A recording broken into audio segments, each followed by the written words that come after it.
નમસ્કાર વિદ્યાર્થી મિત્રો, માય વિઝન એકેડેમિક વ્યૂમાં આપનું હાર્દિક સ્વાગત છે। હું છું જીગર। ફરી આપણે પોલિટિક્સ સબ્જેક્ટ સાથે સેકન્ડ લેક્ચરની અંદર આજે જોવાના છીએ। સંવિધાન સભાની માંગ જે છે જોઈશું, કોન્સ્ટિટ્યુશન ડેવલપમેન્ટ કઈ રીતે થયું છે એ આપણે જોવાના છીએ। તેની સાથે જ જે લાસ્ટ લેક્ચર આપણું જે ફર્સ્ટ લેક્ચર હતું તેમાં મેં તમને પ્રથમ જ કહી દીધું હતું કે આપણે જે ચર્ચા કરી છે એ ફક્ત અને ફક્ત સંવિધાન જે છે એને એક સામાન્ય સમજ ઊભી કરવાની કોશિશ કરી છે। આ સામાન્ય સમજ ઊભી કરવાની જે કોશિશ હતી તેની અંદર તમામ મુદ્દાને મેં આવરી લીધા હતા। લિખિત અને અલિખિત જે સંવિધાન છે એનો કોઈ પ્રશ્ન હોય તો જ્યારે પણ આપણે ભારતની જે બંધારણની વિશેષતાઓ વિશે ચર્ચા કરીશું ત્યારે એ મુદ્દાને આપણે પૂરો ડિટેલમાં ભણીશું। હવે આપણે આજે જે જોવાનું છે તે છે કોન્સ્ટિટ્યુશન ડેવલપમેન્ટ, આપણા સંવિધાનનો વિકાસ કઈ રીતે થયો છે। એ પહેલાં મિત્રો આપણે એક થોડી નજર નાખવી જરૂરી છે કે ભારતનું જે સંવિધાન રચાયું છે એ સંવિધાન જે સંવિધાન સભાની માંગના લીધે રચાયું છે। આ સંવિધાન સભાની માંગ સૌપ્રથમ કોને કરી હતી? તમે જાણો જ છો મિત્રો, સંવિધાન સભાની જે માંગ છે ને એ એમ.એન. રોય, માનવેન્દ્રનાથ રોય કરી હતી। એ જે માંગ હતી એ 1934ની અંદર કરવામાં આવી હતી। આ એક પ્રશ્ન વિવિધ એક્ઝામોની અંદર કમસે કમ 8 વાર પૂછાઈ ગયો છે અને તમે જાણતા અજાણતા પણ કદાચ ભૂલ કરી બેઠા હશો અથવા સાચું પણ લખ્યું છે। પણ જો જે એક્ઝામિનર છે, જે પેપર નિકાલનાર છે, એ લોકો જો વિચારે તો આ ક્વેશ્ચનને ફરીથી ડીપમાં પણ લઈ જઈ શકે છે। એ માટે એક થોડા વિશેષ મુદ્દા છે સંવિધાન સભાની માંગ સાથે જોડાયેલા, એ આજે આપણે જોઈ લઈએ। જેમ કે માનવેન્દ્રનાથ રોયે સંવિધાન સભાની માંગ કરી। આ સંવિધાન સભાની જે માંગ કરવામાં આવી તે ઔપચારિક માંગ હતી। એ એવી માંગ હતી જેને સર્વમાન્ય માંગ તરીકે પણ ઓળખાય છે। બધા તરફથી એ માંગને સ્વીકારવામાં આવી હતી। એ સિવાય પણ સંવિધાન સભાની જે માંગ છે એ 50 વર્ષ પહેલાં થતી આવી છે, તો આપણે એ જોવું જરૂરી છે। એ માંગ ઔપચારિક નથી, એ અનૌપચારિક માંગ હતી, જે સર્વમાન્ય નથી, પોતાનો પર્સનલ વ્યૂ કહી શકાય એ પ્રમાણેની માંગ હતી। આ માંગ કોના દ્વારા કરવામાં આવી છે? તો સૌપ્રથમ તમને આવો ક્વેશ્ચન પૂછી શકે કે સૌપ્રથમ અનૌપચારિક માંગ કોના દ્વારા કરવામાં આવી? તો સૌપ્રથમ અનૌપચારિક કોઈ દ્વારા માંગ કરવામાં આવી તો એમનું નામ હતું બાલ ગંગાધર તિલક। કોણ હતા? બાલ ગંગાધર તિલક, જેમને તમે લોકમાન્ય તિલક તરીકે પણ ઓળખો છો। એમને 1895ની અંદર પોતાની પત્રિકા હતી સ્વરાજ બિલ, આ સ્વરાજ બિલ નામની પત્રિકાની અંદર પોતે સંવિધાન સભાની માંગ કરી ચૂક્યા છે। ત્યારબાદ આપણા જે મહાત્મા ગાંધી છે, આપણા રાષ્ટ્રપિતા, તેમને પણ સન 1922ની સાલમાં ગાંધીજીએ પણ આ સંવિધાન સભાની જે માંગ છે તે પોતાની યંગ ઇન્ડિયા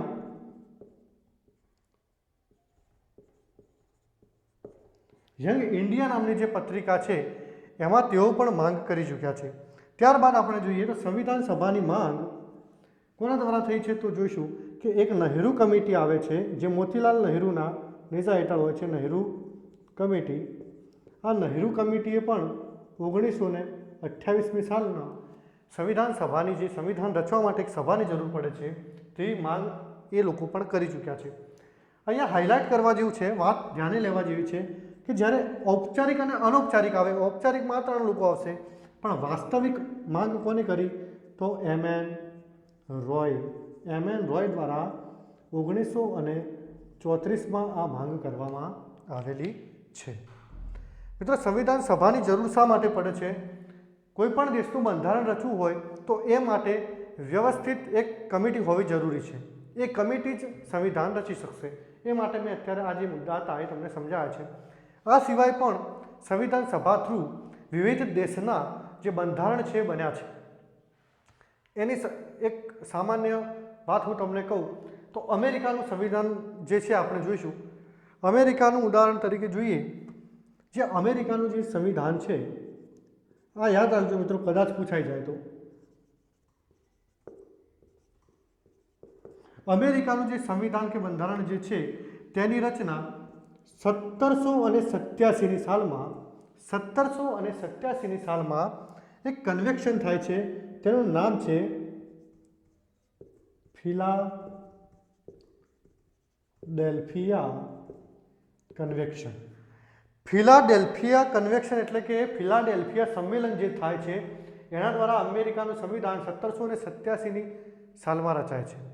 ત્યારબાદ તમે વર્લ્ડ હિસ્ટ્રી જો જોઈ હશે અગર, તો એ વર્લ્ડ હિસ્ટ્રીની અંદર તમે જોતા હશો કે 1789ની સાલમાં એક દેશની ક્રાંતિ થાય છે. વર્લ્ડ હિસ્ટ્રીમાં ફ્રાન્સ છે, ફ્રાન્સની જે ક્રાંતિ થાય છે ત્યારબાદ ફ્રાન્સ પણ પોતાનું સંવિધાન સ્વીકારે છે, સંવિધાન લાવે છે. આ એક જરૂરી વસ્તુ હતી આપણે કોન્સ્ટિટ્યુશન ડેવલપમેન્ટ ભણતા પહેલાં, એ માટે મેં તમને અત્યારે સમજાવી દીધી. હવે આપણે જે જોવાના છીએ તે છે આપણો મહત્ત્વનો મુદ્દો, એ છે કોન્સ્ટિટ્યુશન ડેવલપમેન્ટ. હું શોર્ટમાં લખું છું સીડી, કોન્સ્ટિટ્યુશન ડેવલપમેન્ટ. તમે સમજજો, ભારતનું જે સંવિધાન છે એ બનાવતી પહેલાં બે ભાગમાં એને જોવામાં આવે છે. એક આપણે જોઈએ છીએ એ છે એક્સપિરિયન્સ. શું છે? એક્સપિરિયન્સ. શું છે? એક્સપિરિયન્સ. બીજું જે છે તે છે બોરોવિંગ, એટલે કે ઋણ અથવા ઉધાર.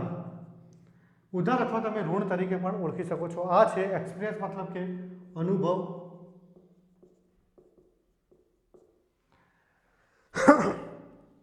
કોન્સ્ટિટ્યુશન ડેવલપમેન્ટ જે થયું છે અત્યારે આપણા સંવિધાનની અંદર જેટલા પણ મોડર્ન લો છે, કયા છે? આધુનિક કાનૂન, એટલે કે મોડર્ન લો છે.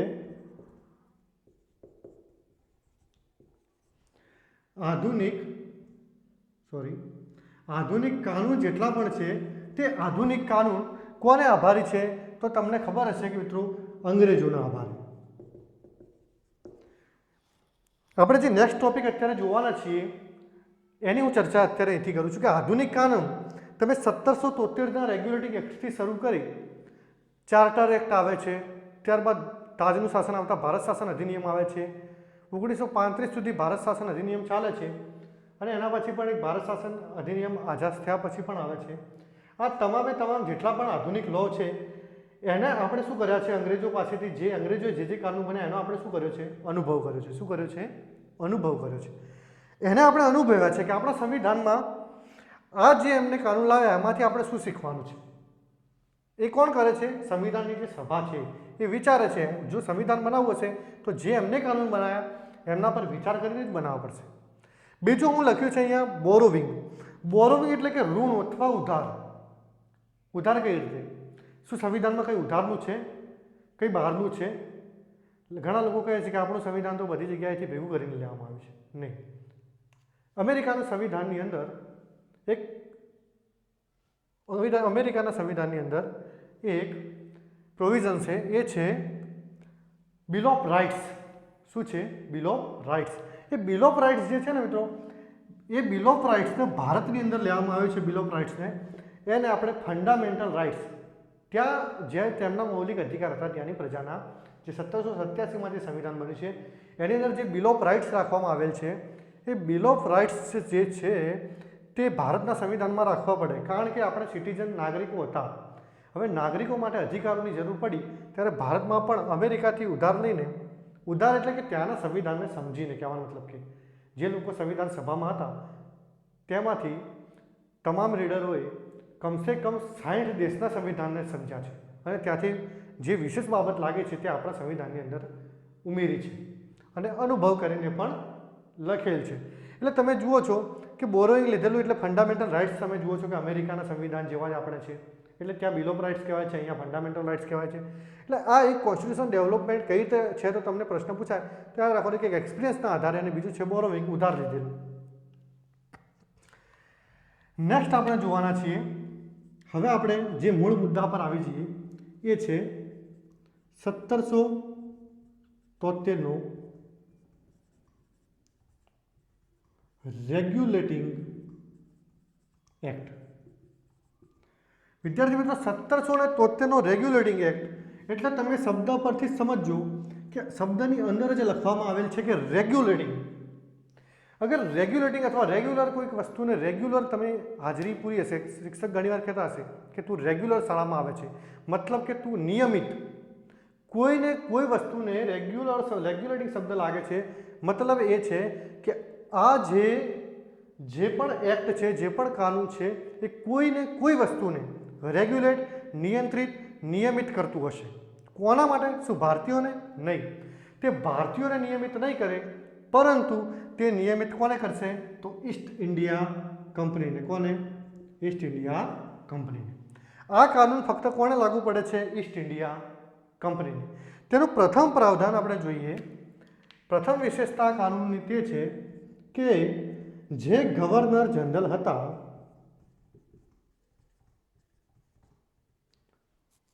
जे गवर्नर जनरल जे छे गवर्नर जनरल जे छे तेमने बंगाळना जे गवर्नर छे तेमने गवर्नर जनरल ऑफ बंगाल बनाववामां आवे छे। एक मिनिट मित्रों, आ ईस्ट इंडिया कंपनी कोना माटे लागू पड़े छे? फक्त आ ईस्ट इंडिया आ कानून 1773 नो कोना माटे लागू पड़े छे? ईस्ट इंडिया कंपनी माटे। तेना अंदर जे प्रावधान छे ते आपणे जोईशुं। फर्स्ट प्रावधान जे छे के गवर्नर जे छे बंगाळना तेमने गवर्नर जनरल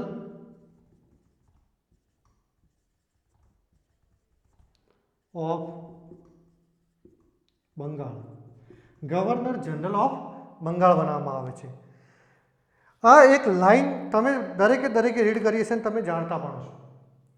कोईने कोई बुकनी अंदर तमे रीड कर्युं छे कि 1773 ना रेग्युलेटिंग एक्ट द्वारा गवर्नर जे बंगाळना हता तेमने गवर्नर जनरल ऑफ बंगाल बनाववामां आवे छे। अहींया जोजो, आ जे बनाववामां आवे छे एना पाछळ पण एक हिस्ट्री जवाबदार छे। 1773 नो रेग्युलेटिंग एक्ट आव्यो तो तेना माटे पण हिस्ट्री जवाबदार छे। थोड़ा आनाथी 1773 थी 173 वर्ष पाछळ आवीए आपणे मित्रों। 173 वर्ष पाछळ आवीने तमारे हिस्ट्रीने जाणवी जरूरी छे। तमे हिस्ट्री जाणशो त्यारे खबर पड़शे कि शा माटे 1773 नो जे रेग्युलेटिंग एक्ट हतो ते आपणे अहींया लावવો પડ્યો હતો कंपनी माटे। तमने खबर हशे अथवा नहीं जाणता होय तो अत्यारे हूँ जणावी दऊं छुं कि 17મી सदीनी शरूआत थाय छे, एटले के सन 1600 नी अंदर कंपनी भारत आवे छे, ईस्ट इंडिया कंपनी। ए जे ईस्ट इंडिया कंपनी भारत आवे छे ते परवानगी लईने अने अहींया वेपारनी शरूआत करे छे। आ जे 150 वर्ष छे, मतलब कि 150 वर्ष सुधी जे शासन करे छे, आ शासनने आपणे एक ट्रायंगलथी समजवानी कोशिश करीए। हूँ अहींया समजावुं छुं। आ छे मानी लो के ईस्ट इंडिया कंपनी, आ छे ईस्ट इंडिया कंपनी। अहींया तमे जुओ, आ छे आपणुं इंडिया, आ छे वर्ल्ड मार्केट। तमे जोजो मित्रों, आ जे 150 वर्ष निकळे छे ने 1773 सुधी, એટલે કે 1750 સુધીની હું વાત કરી રહ્યો છું, 1600 થી 1750 સુધીની, ત્યાં સુધી આ જે કંપની ભારતમાં આવી હતી તેનું એક જ લક્ષ્ય હતું કે વ્યાપાર કરવો। શું લક્ષ્ય હતું? વ્યાપાર કરવો। અને આ વ્યાપાર એ રીતે કરતા હતા કે તે પોતે ત્યાંથી પૈસા લઈને આવતા। કઈ તરફ? ભારત તરફ। ત્યાંથી પૈસા લઈને ભારત આવતા, ભારતની જે વસ્તુ હતી તે અહીંથી ખરીદતા અને જઈને વર્લ્ડ માર્કેટની અંદર વેચતા। વર્લ્ડ માર્કેટથી જે નફો થાય છે ફરી પાછા ક્યાં લઈ જતા? ઇંગ્લેન્ડ, જે બ્રિટન તમે કહો છો ત્યાં લઈ જતા। આ જે વ્યવસ્થા 150 વર્ષ સુધી ચાલી, આ 150 વર્ષ સુધી ચાલેલી વ્યવસ્થા કોઈને પણ નુકસાનદાયક ન હતી। ન ભારતીયોને નુકસાન કરતી હતી, ન વર્લ્ડ માર્કેટને અસર કરતી હતી, ન તો ઈસ્ટ ઇન્ડિયા કંપનીને। કારણ કે આ પૈસા લઈને આવતા, અહીંયાથી ફરી પાછો માલ ખરીદી, ભારતીયોને પોતાનું જે માલની જે કિંમત હતી તે માગ્યા મુજબ મળતી હતી। બંગાળ પર આ સમયે આ લોકો શાસન, મેં પ્રથમ જ અહીંયા બંગાળનો ઉલ્લેખ કર્યો છે। બંગાળ પર આ લોકો જ્યારે શાસનની એક કોઠી સ્થાપીને પોતાનો પાવર વધારવાની કોશિશ કરે છે આ લોકો, ત્યારે થાય છે એવું કે એક યુદ્ધ થાય છે। યુદ્ધનું નામ છે, યાદ રાખજો મિત્રો, ભારત માટે સૌથી નિર્ણાયક યુદ્ધ છે। 1757ની અંદર એક યુદ્ધ થાય છે, પ્લાસીનું યુદ્ધ। કયું યુદ્ધ છે? પ્લાસીનું યુદ્ધ। આ જે પ્લાસીનું યુદ્ધ 1757ની થાય છે, કોની વચ્ચે થાય છે? તો યાદ રાખો, રોબર્ટ ક્લાઇવ અને સિરાજ ઉદ દૌલા વચ્ચે થાય છે। સિરાજ ઉદ દૌલા છે, આ બંને યુદ્ધ કરે છે અને સિરાજ ઉદ દૌલાની હાર થાય છે. સમય જતાં સિરાજ ઉદ દૌલાનું મૃત્યુ થાય છે અને એક 1757 પછી રોબર્ટ ક્લાઇવના નેજા હેઠળ એક તમે જુઓ છો પીકે, હું લખું છું અહીંયા પીકે મતલબ કે પપેટ કિંગ. તમે કઠપુતળીના ખેલ જોયા હશે. કઠપુતળીના જે ખેલ થાય છે આમ આંગળી પર નચાડવાના, એ મુજબ રોબર્ટ ક્લાઇવ જેવું ચાહશે અથવા જે પણ ગવર્નર ચાહશે એ મુજબ, ઈસ્ટ ઇન્ડિયા કંપની જે મુજબ ચાહશે એ મુજબ આ પપેટ કિંગ છે તેને એ કાર્ય કરવું પડશે. પપેટ કિંગ એક ગુલામ પ્રકારે રાજા થઈ જાય છે અને આ યુદ્ધ નિર્ણાયક નીવડે છે. નિર્ણાયક નીવડતા જે ઈસ્ટ ઇન્ડિયા કંપની છે તેમના હાથમાં પોલિટિકલ જે પાવર છે ને એ એમના હાથમાં આવી જાય છે. કયો? Political power. આ યુદ્ધ પછી થોડાક સમય પછી બીજું યુદ્ધ થાય છે. હું યુદ્ધ શા માટે જણાવી રહ્યો છું? કારણ કે આ જે એક્ટ આવવાની જે હિસ્ટ્રી છે તે જાણવી જરૂરી છે. હું ડાયરેક્ટ સમજાવીશ તો તમને લાગશે કે કોન્સ્ટિટ્યુશન ડેવલપમેન્ટ થયું કઈ રીતે છે, એક સમજ નહીં થાય, ખબર નહીં પડે. કહેવાની મતલબ કે અહીંયા તમે જુઓ આ 1757ના યુદ્ધ પછી એક બીજું યુદ્ધ થાય છે. આ યુદ્ધ 1764ની અંદર થાય છે. યુદ્ધનું નામ છે બક્સરનું યુદ્ધ. કયું યુદ્ધ? બક્સરનું યુદ્ધ. આ જે બક્સરનું યુદ્ધ થાય છે એ સૌથી નિર્ણાયક નીવડે છે. ક્વેશ્ચન ઘણીવાર પૂછાય છે વિદ્યાર્થી મિત્રો કે એક લાઇનમાં મૂકે છે, હમણાં જ કોઈ એક્ઝામની અંદર એકાદ વર્ષ પહેલાં હતું કે બ્રિટિશનું શાસન વાસ્તવિક હાથમાં ક્યારે આવ્યું? ભારતમાં જે બ્રિટિશરોનો પાવર હતો એ વાસ્તવિક રીતે એમની હાથમાં ક્યારે આવ્યો? તો યાદ રાખવાનું મિત્રો, એ 1764માં તમને વાક્યમાં 1757 આપી દીધું હશે, તમે એવું સમજશો કે વાસ્તવિક જે સત્તા હતી એ 1757ના યુદ્ધ પછી આવી, પણ નહીં. અહીંયા ફક્ત પોલિટિકલ પાવર આવ્યો હતો. અહીંયા એક સંધિ દ્વારા વિશેષ પાવર આવે છે, એ ટેક્સ ઉઘરાવવાનો આવે છે, એડમિનિસ્ટ્રેશનનો પાવર આવે છે, એ આપણે જોવાનું છે. 1764નું યુદ્ધ થાય છે. ત્યાં યુદ્ધ પત્તાની સાથે યુદ્ધમાં 3 વ્યક્તિ ભારત તરફથી લડે છે. એક છે સુજાઉદ્દૌલા જે અવધના નવાબ હોય છે, એક પપેટ કિંગ હોય છે, મીર કાસિમ નામ છે એમનું, બંગાળમાં હોય છે, અને એક આવે છે દિલ્હીની ગાદી પરથી જે મુગલ બાદશાહ છે શાહ આલમ દ્વિતીય, એ પણ આ યુદ્ધમાં ભાગ લે છે અને અંગ્રેજોનો વિજય થાય છે. આ વિજય પરથી ફરી પાછા બ્રિટનથી રિટર્ન આવે છે રોબર્ટ ક્લાઇવ, અને રોબર્ટ ક્લાઇવ ભારતમાં આવી અને ભારતીયોની હાર જોતા જ એક સંધિ કરે છે. આ સંધિનું નામ છે અલ્હાબાદ અથવા ઇલાહાબાદની સંધિ. અલ્હાબાદની સંધિ ખાસ યાદ રાખજો મિત્રો.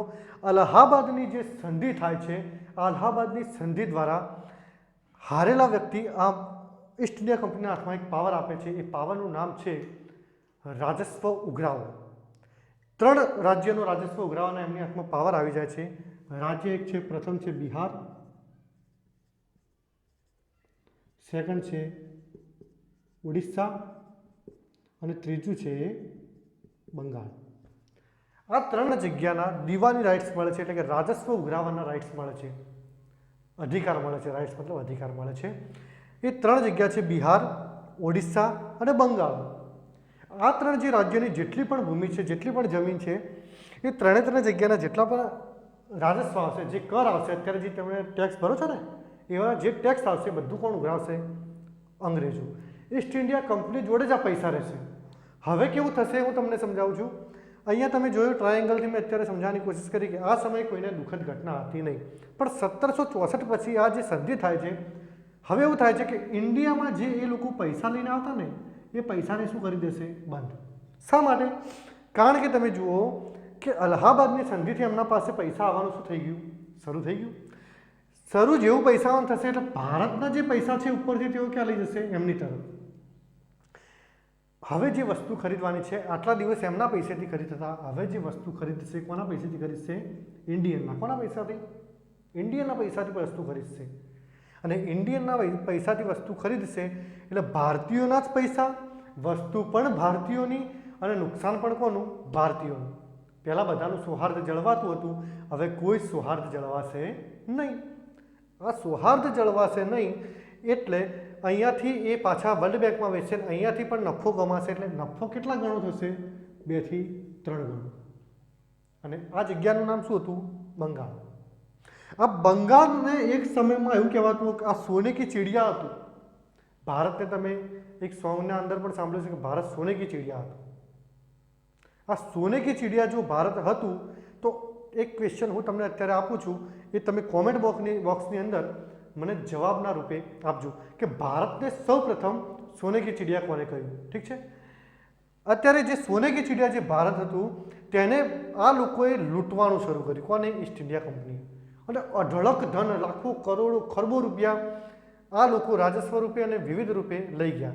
અને એક એવું નિયંત્રણ આવે છે આ 9 વર્ષની અંદર, આ 73ની સાલ નથી આવતી, 64થી લઈને 73 સુધી એવું વર્ષ પણ આવી જાય છે કે તમે શરૂઆતમાં કેવું હતું કે જેમ કે આ અત્યારે એક માર્કર છે મારી જોડે, આ માર્કર હું 17મી સદીની શરૂઆતમાં વેચતો એટલે આવતા કે આ માર્કરની કિંમત શું છે, ત્યારે હું કહેતો કે આ માર્કરની કિંમત 15 રૂપિયા છે. તો અંગ્રેજો શું કહેતા? હા ઠીક છે, 15 રૂપિયા છે, અમને આપી દો, અમે 20માં વેચીશું વર્લ્ડ માર્કેટની અંદર, અમને 5 રૂપિયા મળી ગયા, પતી ગયું. પણ હવે શું થાય છે, ઇન્ડિયન 10 રૂપિયા પણ કહેશે તો એ કહેશે નહીં, હવે તમારે મને આ બોલપેન, આ જે માર્કર છે 7 રૂપિયાની અંદર આપવી પડશે. અને આપણે એટલી ગુલામીની હદે આવી ગયા કે આપણે એમ કહેવું પડ્યું કે હા મારી બાપ તમે લઈ જાઓ, આ તમારી છે. સમજો મિત્રો, રોબર્ટ ક્લાઇવની ગેમ સાચી પડી રહી, બાજી જે એમને રમવાની કોશિશ કરી તે સાચી પડી રહી હતી. અને આ રીતે રૂપિયા અઢળક ઇંગ્લેન્ડમાં જમા થતા ત્યાંની જે બીજી કંપનીઓ હશે જ ને, અત્યારે આપણે એકલા કોઈ ભારતની અંદર દુકાન હોય અથવા કંપનીઓ એક થોડી હોય બીજી બી કંપની ચાલતી હોય, તો બીજી જે વ્યાપારિક કંપનીઓ છે એ બ્રિટિશ પાર્લામેન્ટને કહે છે કે આ પૈસા કોઈને કોઈ રીતે ગેરકાનૂની રીતે આવી રહ્યા છે. અને આની જે જાંચ થાય છે ત્યારે ખબર પડે છે કે ભારતીયોનું શોષણ મોટા પાયે ઈસ્ટ ઇન્ડિયા કંપની કરી રહી છે. એવું નથી કે જ્યારે બ્રિટિશ ક્રાઉનના હાથમાં પણ શાસન આવે છે ને, તમે જોજો આગળ જતાં બ્રિટિશ ક્રાઉનના હાથમાં શાસન આવશે સન 1858-57 આજુબાજુ 58માં આવે છે, ત્યારે એ તાજુનું શાસન આપણને એવું લાગે છે કે ભારતીયો માટે છે, એમને જે અધિનિયમ લાવે ભારતીયો માટે છે, પણ એમને પણ ભારતના રૂપિયા વહાલા લાગે છે. અને ભારતીયોને લૂંટવાનું અને ગુલામ બનાવવાનું કામ એ પણ લોકો કરતા થઈ જાય છે.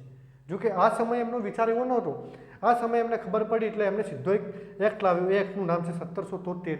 આ એક્ટ એ માટે લાવ્યો કે આ જે કંપની લૂંટીને લઈ જતી હતી, હવે તેની ઉપર શું આવી ગયું? નિયંત્રણ. મેં જે તમને પહેલાં જ વાત કરી ને કે કોઈને કોઈ વસ્તુનું નિયંત્રણ હશે તો એ નિયંત્રણ કોનું છે? ઈસ્ટ ઇન્ડિયા કંપનીનું. અને 1773નો જે એક્ટ છે એ લાવવામાં આવે છે બ્રિટિશ પાર્લામેન્ટ દ્વારા. આ જે બ્રિટિશ પાર્લામેન્ટ દ્વારા એક્ટ લાવવામાં આવે છે એમાં પ્રથમ જે મેં તમને અત્યારે જ કીધું કે ગવર્નર જે બંગાળના હતા એમને ગવર્નર જનરલ ઓફ બંગાળ બનાવવામાં આવે છે.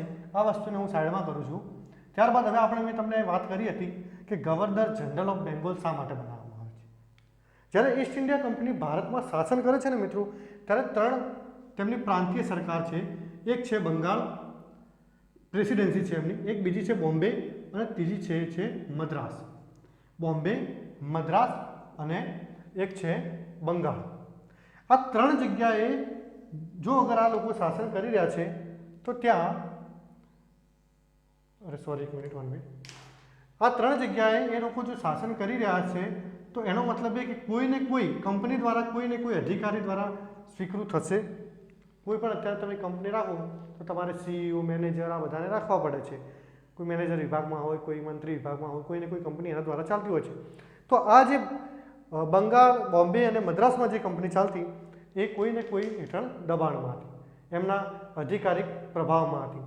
પણ થાય છે એવું કે આ જે 1773નો એક્ટ આવે છે ત્યારબાદ એવું વિચાર છે કોણ? બ્રિટિશ ક્રાઉન, જે ત્યાં પાર્લામેન્ટ છે, કે આને જો આપણે સેન્ટ્રલાઇઝ કોઈને કોઈ વસ્તુથી કરવું પડશે. કારણ કે તમે નિયંત્રણ ત્યારે જ લાવી શકો જ્યારે કોઈ સત્તા એક કેન્દ્રમાં આવે. કેન્દ્રમાં જો સત્તા આવે તો જ નિયંત્રણ આવી શકે. આટલા સમય સુધી શું હતું તમને ખબર છે? 1707માં ઔરંગઝેબનું મૃત્યુ થાય છે. અને ઔરંગઝેબના મૃત્યુ પછી ભારતની અંદર સત્તાનું વિખેરણ થઈ જાય છે. અને સત્તા નાના પ્રાંતોમાં, કોઈ નાના રાજા રજવાડાઓમાં વિભાજિત થાય છે. વિભાજિત થાય છે એટલે આ કંપનીઓને આમને લૂંટવું સહેલું બની જાય છે. એટલે આમને સર્વપ્રથમ આ એક્ટ દ્વારા શું કર્યું? સેન્ટ્રલાઇઝેશન કરવાની કોશિશ કરી. અને સેન્ટ્રલાઇઝેશન કરવું તો સેન્ટ્રલાઇઝેશન માટે કોઈ વિશેષ સ્થળ જોઈએ. એટલે આ વિશેષ સ્થળ એમને એ જ નક્કી કર્યું કે જે બંગાળ હતું. કારણ કે બંગાળ સોને કી ચીડિયા કહેવાતું, અહીંયાથી જ એમને મોટા ભાગની આવક હતી. તો બંગાળને જે ગવર્નર હતા તેમને શું બનાવવામાં આવ્યા? Governor general of Bengal. અને આ જે ગવર્નર જનરલ ઓફ બંગાળ સૌ પ્રથમ હતા એમનું નામ હતું, યાદ રાખજો મિત્રો, વોરન હેસ્ટિંગ. શું નામ હતું? Warren Hastings. આ જે વોરન હેસ્ટિંગ છે ગવર્નર જનરલ ઓફ બેંગાલ છે અને પ્રથમ ગવર્નર જનરલ હતા. આ જે મેં તમને વાત કરી સેન્ટ્રલાઇઝેશન કરવાની કોશિશ થાય છે એટલે બીજો મુદ્દો એવો આવે છે આની અંદર વિશેષતામાં કે એક તો શું કરવામાં આવ્યું? સેન્ટ્રલાઇઝેશન કરવામાં આવ્યું, કેન્દ્રીકરણ કરવામાં આવ્યું. આગળ જતાં તમે જોશો કે એનું પણ પાછું વિકેન્દ્રીકરણ થશે સત્તાનું. એટલે સર્વપ્રથમ સત્તાનું સેન્ટ્રલાઇઝેશન કરવાની પણ કોશિશ થઈ. વોરન હેસ્ટિંગ જે હતા એ પ્રથમ ગવર્નર જનરલ ઓફ બેંગોલ હતા. તમે જુઓ છો કે આ બંને વસ્તુનો જો સુધારો થઈ ગયો એટલે એક વસ્તુ ખાસ અહીંયા યાદ રાખજો, બરાબર? આ ક્વેશ્ચન કદાચ પૂછી શકે છે, હું તમને સમજાવી દઉં છું કે જે બંગાળનું જે ગવર્નર જનરલ હતા તેમણે જો સત્તાનું કેન્દ્રીકરણ કરી અને એમને ગવર્નર જનરલ ઓફ બેંગોલ બનાવવામાં આવ્યા તો શું એમની જોડે સત્તા અથવા પાવર વધારે હશે? તો ના મિત્રો, આ વસ્તુ યાદ રાખવાની જરૂર છે. It was not extra power for comparison to Bombay and Madras presidency. આ બંને જે પ્રેસિડેન્સી હતી એની જે સરખામણી છે એની સરખામણીની અંદર બંગાળને કોઈ જ વિશેષ પાવર ન હતો. એ જે ગવર્નર હતા એ જ પ્રમાણે આ ગવર્નર જનરલ કાર્ય કરશે. ફક્ત અને ફક્ત એક પદ આપવામાં આવ્યું છે, એનું નામ છે ગવર્નર જનરલ ઓફ બેંગોલ. તમને ક્વેશ્ચન પૂછવો હોય તો પૂછી શકે છે. 1773 રેગ્યુલેટરી ક્યાંક આપશે, વિધાનમાં મૂકી દેશે કે આમને કોઈ વિશેષ પાવર પણ હતો તો નહોતો. આ યાદ રાખવાની જરૂર છે. એટલે મેં તમને કહી દીધું કે એમની જોડે પાવર હતો નહીં, નોટ એક્સ્ટ્રા પાવર. ઠીક છે, સેન્ટ્રલાઇઝેશન કરવામાં આવ્યું. હવે સેન્ટ્રલાઇઝેશન થાય છે, બધું થાય છે, ગવર્નર જનરલ બેંગાલ આવે છે. એક તો એમને પ્રથમ મેં તમને કહી દીધું કે શા માટે આવ્યું છે? તો નિયંત્રણ માટે. એટલે કંપની હવે નિયંત્રણમાં આવી ગઈ. નિયંત્રણમાં આવશે એટલે વધારાના જે કર છે, લૂંટફાટ છે, કરી શકશે નહીં. અને નિયંત્રણમાં આવ્યા પછી જો કરશે, આવું કરશે તો કંઈક ને કંઈક સુવિધા જોઈશે ને. શું જોઈશે? અત્યારે તમારે કોઈ મૌલિક અધિકારોનું હનન થાય છે, કોઈ ને કોઈ વસ્તુ તમારી સાથે થાય છે, તમે પોલીસ સ્ટેશન જાઓ છો, ત્યાંથી પછી કોર્ટમાં જવું પડે. તો એક કોર્ટની સ્થાપના થાય છે, એને કહેવામાં આવે છે સુપ્રીમ કોર્ટ ઓફ બંગાળ. શું કહેવામાં આવે છે? Supreme court of Bengal. આ જે સુપ્રીમ કોર્ટ ઓફ બંગાળ છે એ સુપ્રીમ કોર્ટ ઓફ બંગાળને ખાસ મિત્રો ધ્યાનમાં રાખજો કે એને ભારતની જે અત્યારની સુપ્રીમ કોર્ટ છે એનાથી કોઈ જ લેવા દેવા નથી. અત્યારની જે સુપ્રીમ કોર્ટ છે એ 26 જાન્યુઆરી આપણે જે પ્રજાસત્તાક મળી છે 1950 એના પછી એસ્ટાબ્લિશ થયેલી છે. અને આ જે છે આપણા ભારતીયો, અમે ભારતના લોકો, વી ધ પીપલ ઓફ ઇન્ડિયા માટે છે, ન કે કંપની માટે. અને આ સુપ્રીમ કોર્ટનું કાર્ય ભારતીયો માટે હતું નહીં, ફક્ત અને ફક્ત ઈસ્ટ ઇન્ડિયા કંપની માટે હતું. ઈસ્ટ ઇન્ડિયા કંપની જો આ નિયંત્રણ ગુમાવશે, કોઈ પણ કાનૂનનો ભંગ કરશે 1773ના, તો એમના માટે આ સુપ્રીમ કોર્ટનું નિર્માણ કરવાનું. અને આ સુપ્રીમ કોર્ટ અંતર્ગત એક જજની નિમણૂક કરવામાં આવી, જે મુખ્ય ન્યાયાધીશ અને બીજા 3 એક્સ્ટ્રા જજ હતા. પરંતુ આપણે મુખ્ય ન્યાયાધીશનું નામ યાદ રાખીશું મિત્રો. મુખ્ય ન્યાયાધીશ જે હતા એમનું નામ છે, યાદ રાખજો, Elijah Impey, sir Elijah Impey. Sir Elijah Impey જે હતા તે મુખ્ય જજ હતા આ સુપ્રીમ કોર્ટના. આમાં એક થોડી માહિતીને ઝીણવટપૂર્વક વાક્ય દ્વારા પૂછી શકે છે તો સમજાવી દઉં છું. આજે સુપ્રીમ કોર્ટ ઓફ બંગાળની સ્થાપના કરવામાં આવી હતી. તમને ક્વેશ્ચન પૂછે કે કોના દ્વારા કરવામાં આવી હતી, તો એક લાઇનમાં મૂકી દે કે બ્રિટિશ પાર્લામેન્ટ દ્વારા. તો ના, આ બ્રિટિશ પાર્લામેન્ટ દ્વારા સુપ્રીમ કોર્ટની વ્યવસ્થા કરવામાં નથી આવી, પરંતુ 1773નો જે રેગ્યુલેટિંગ એક્ટ છે એની અંદર એક આર્ટિકલ છે, જેમ કે અત્યારે આપણા સંવિધાનની અંદર તમે આર્ટિકલ જોઈ શકો છો. એ આર્ટિકલ છે 13 આર્ટિકલ 13 અનુચ્છેદ 13. તેના અંતર્ગત જે સમ્રાટ હતો, કોણ હતું? સમ્રાટ જે છે બ્રિટનના, એ સમ્રાટ દ્વારા જ આ સુપ્રીમ કોર્ટની માંગ કરવામાં આવી હતી અને સુપ્રીમ કોર્ટની રચના કરવામાં આવી હતી. આટલું બધું થઈ જશે તો તમને ખબર હશે કે જે કંપની છે બોમ્બેની છે, અહીંયા મદ્રાસની છે, આની અંદર પણ મેં તમને અત્યારે કીધું કોઈને કોઈ અધિકારી હશે, તો અધિકારીનું જે બોર્ડ હતું એને કહેવાતું હતું કોર્ટ ઓફ કાઉન્સિલ. શું કહેવાતું હતું મિત્રો? Court of council. Court of council. આ જે કોર્ટ ઓફ કાઉન્સિલ છે તેની અંદર શરૂઆતથી સદસ્યો 1+1 24ની સંખ્યામાં હતા. 1 જે હતા એ મુખ્ય સદસ્યો, બાકી 24 એક્સ્ટ્રા સદસ્યોની સંખ્યામાં હતા. આમની જે ઇલેક્શન થતું, જે ચુનાવણી પ્રક્રિયા હતી, જે ચૂંટણી પ્રક્રિયા હતી, તે ફક્ત અને ફક્ત 1 વર્ષની અંદર બદલાઈ જતી. કેટલી? 1 વર્ષ. આ જે 1 વર્ષ હતી તે વધારીને કેટલી કરવામાં આવી? 3 વર્ષ. હવે આ લોકો 3 વર્ષ સુધી રહેશે. કેટલા વર્ષ સુધી? 3 વર્ષ સુધી. આ જે 5 મુદ્દા છે, એક તો ગવર્નર બંગાળને ગવર્નર જનરલ ઓફ બંગાળ બનાવવામાં આવ્યા. એમને કોઈ એક્સ્ટ્રા પાવર ન આપવામાં આવ્યો, ફક્ત જે પાવર હતો એ જ. એ જે પ્રથમ હતા એમનું નામ હતું વોરન હેસ્ટિંગ. તમને બધીને પૂછી શકે છે. વિલિયમ બેન્ટિંગ પણ લખી દે, 10 વાર વાંચેલું હશે છતાં પણ તમે ભૂલી જશો. થયું છે, મારી સાથે પણ થયું છે, તમારી સાથે પણ કોઈક વાર થઈ શકે છે. બરોબર? એવું નથી હોતું કે રીડિંગ કરેલું છે, તમે 3-4 વાર કોઈ મુદ્દાને રીડિંગ કરો છો ત્યારે જ યાદ રહે છે. વ્યક્તિનું મગજ જ ભૂલવા માટે બન્યું છે. તમે ભૂલતા નથી તો માનવ નથી. માણસ હોવાની એક રીત છે, બરોબર, ભૂલવું એ. તો અહીંયા ફરીથી રિવિઝન એકવાર કરી લઈએ. 1773નો regulating act East India company માટે હતો. ગવર્નર બંગાળના જે ગવર્નર હતા એમને ગવર્નર જનરલ ઓફ બંગાળ બનાવવામાં આવ્યા. ન કોઈ વિશેષ પાવર આપવામાં આવ્યો.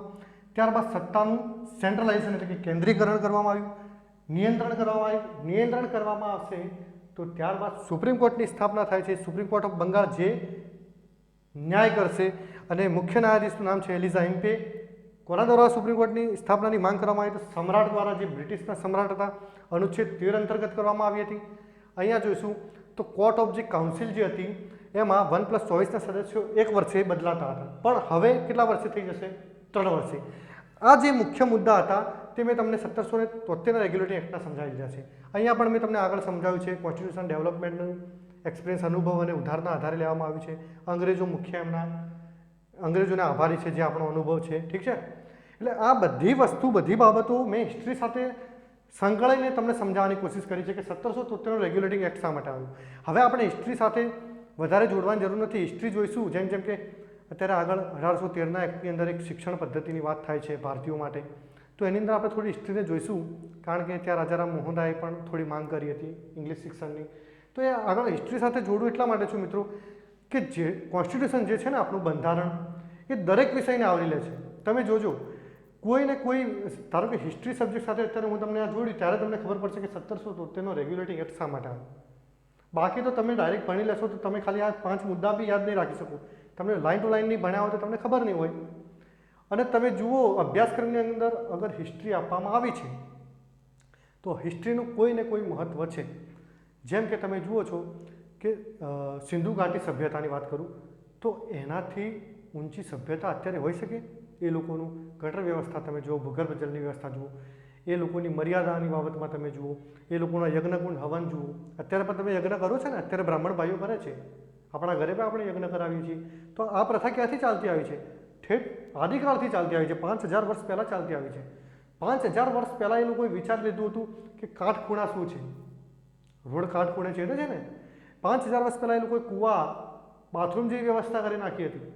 તો તમે વિચારો કે અત્યારે આપણી એ સંસ્કૃતિ જો નષ્ટ પામી છે તો અત્યારે તો આપણે કંઈ નથી એમની આગળ. એટલે આપણે એક ઓફિસર તરીકે એ બધું જોવાનું છે. તમે ભૂગોળ તમને શા માટે અભ્યાસક્રમમાં આપ્યો છે? તમે જુઓ જિયોગ્રાફી, તમે કોઈ પણ જિલ્લાની અંદર અત્યારે તમારું સિલેક્શન થાય છે, જેમ કે ડાંગ જિલ્લાની અંદર તમે હો તો ત્યાંની તમે ભૌગોલિક પરિસ્થિતિને જાણતા નથી, ત્યાંની જે તેમનું કલ્ચર છે, તેમની સંસ્કૃતિ વિશે તમે જાણતા નથી, તો પછી તમે કઈ રીતે એક ઓફિસર તરીકે ત્યાં ફરજ બજાવી શકશો?